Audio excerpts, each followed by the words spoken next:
आवाज़ की दुनिया के दोस्तों, कल जब मैं बता रहा था आपको कि उसकी पत्नी ने उससे कहा कि आप अपने बैंक जाओ, शाम को जब आप आओगे तो मैं आपको बताऊँगी कि मेरा गुस्सा क्यों हो रहा है।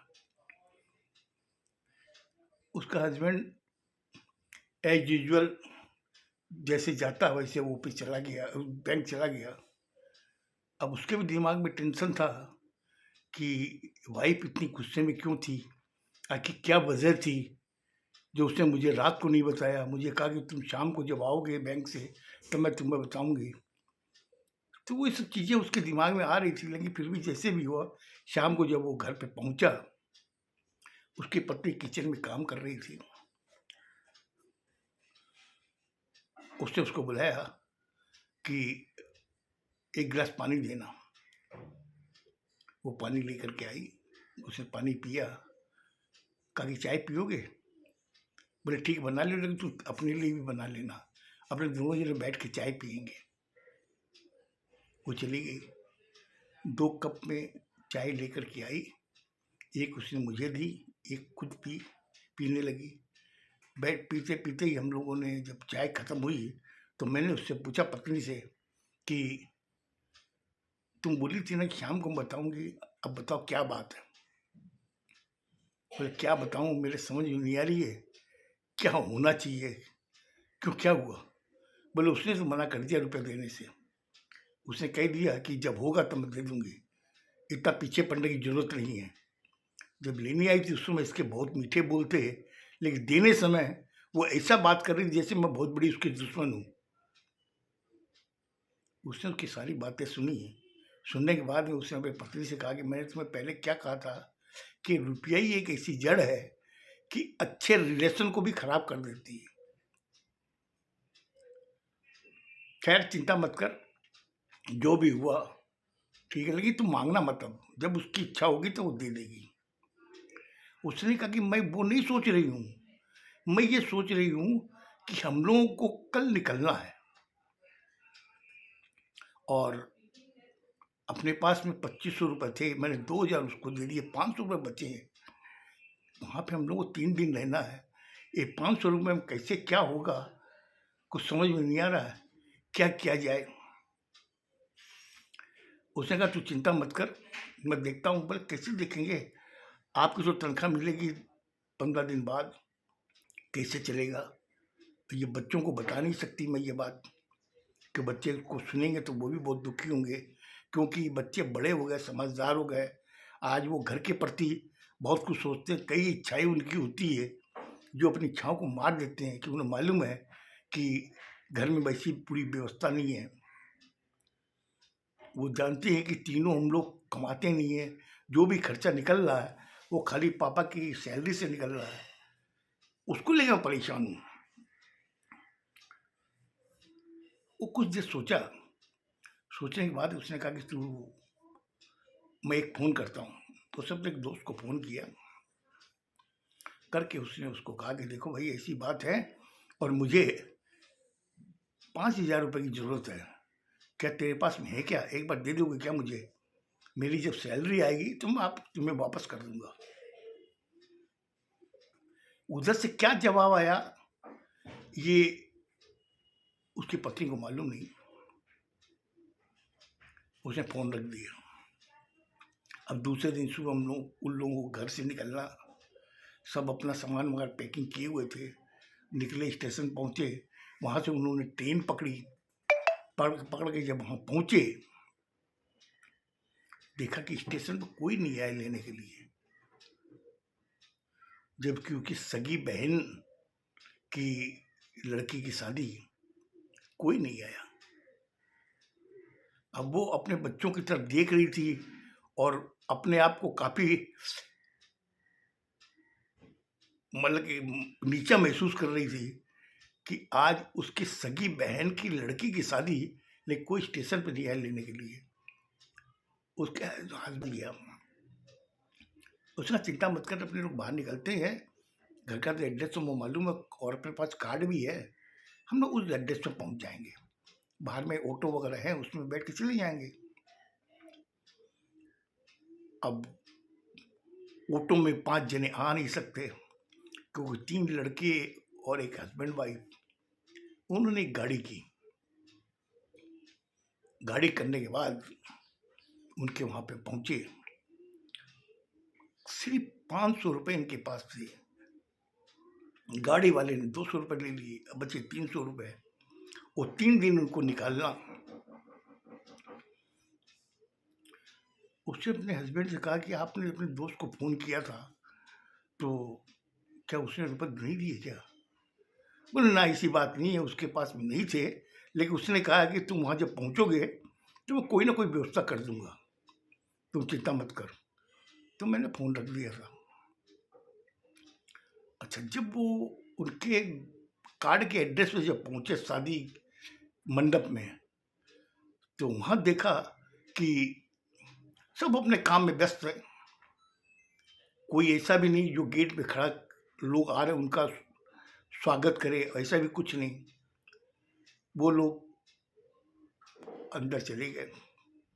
जाके देखा कि भाई लड़के देख रहे मौसा जी कहाँ, मौसा जी कहाँ हैं, और इधर में ये देख रहा था मेरे साड़ू साहब से मैं मिल लूँ। वहाँ पे कोई नज़र नहीं आया।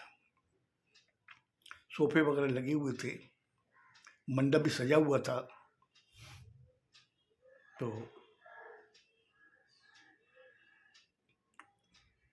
उसने कहा कि एक काम करें, अपने सोफे बैठते हैं, तब तक हो सकता कोई काम में वो लोग व्यस्त हैं। भाई शादी विवाह का घर है तो कोई ना कोई काम रहता ही है। अपने सोफे बैठते तो कोई आ जाएगा, तब मिल लेंगे। और आधे घंटे वो लोग बैठे रहे। पंडित मंडप में अपना काम कर रहा था, लोग वह सामान ला रहे थे, जा रहे थे। अचानक उसको अपनी बहन दिखाई दी। उसने उसको दिखा रहे, बोले तू कहाँ थी? हम लोग आए हुए कम से कम हम लोग को 1 घंटा हो गया, तुम लोगों को पता ही नहीं है। हाँ ठीक है ठीक है ठीक है, तुम लोग बैठो बैठो, मैं बाद में बात करती हूँ, मैं थोड़ा काम में व्यस्त हूँ। इतनी देर में देखा कि उसके साड़ू साहब आ गए। उसने कहा कि अरे साड़ू साहब क्या हाल चाल है भाई, कोई काम वगैरह तो हमें बताओ। अरे ठीक है आप आ गए, बहुत अच्छी बात है, ये हमारे लिए बहुत है, आप बैठिए, मैं थोड़ा काम सल्टा के फिर आता हूँ, आपसे मिलूंगा। वहाँ बैठे रहे, लड़का लड़की आए मंडप में। पंडित ने बड़े रीति रिवाज के साथ में उनकी शादी करवा दी। शादी कंप्लीट होने के बाद में वो लोग वहाँ से निकले। भाई उनको तो बहू को लेके घर जाना, तब तक उनके पास में टाइम नहीं था। और ये आपस में यही सोच रहे थे भाई ठीक है, अभी शादी विवाह अगर है ठीक है, कोई बात नहीं, लेकिन विदा होंगे तब तो घर लेके जाएंगे ही। उन्होंने लड़का बहू को लेके चला गया। इधर में उसकी बहन और उनका हस्बैंड वो भी उनको बाहर तक छोड़ने गए। फिर बाद में वहाँ से वो अपनी गाड़ी लेके निकल गए घर। अब वहाँ हॉल के अंदर खाली वो लोग बैठे हुए, जितने बाराती वगैरह आए थे, जो मिलने जुलने वाले आए थे, सब चले गए। खाली वो 3 लड़के और हस्बैंड और वाइफ यहाँ बैठे रहे। काफ़ी देर इंतजार किया, कोई जब नहीं आया तो उसने उससे कहा कि क्या किया जाए। अब वो अपने आप को काफ़ी नीचा महसूस कर रही थी। उसने अपने हस्बैंड से कहा कि देखिए बात तो ऐसी है, अब ये बच्चों को बताएंगे तो बच्चों के अंदर तो एक गलत भावना घुसेगी। खैर जो भी इन्होंने हमारा आदर सत्कार किया, चलो इसको माथा लगा करके हम लोग मान लेते हैं, और अच्छा होगा कि हम लोग यहाँ से सीधे स्टेशन चलते हैं। बोले स्टेशन चलोगी तो कम से तुम अपनी बहन से नहीं मिलोगी?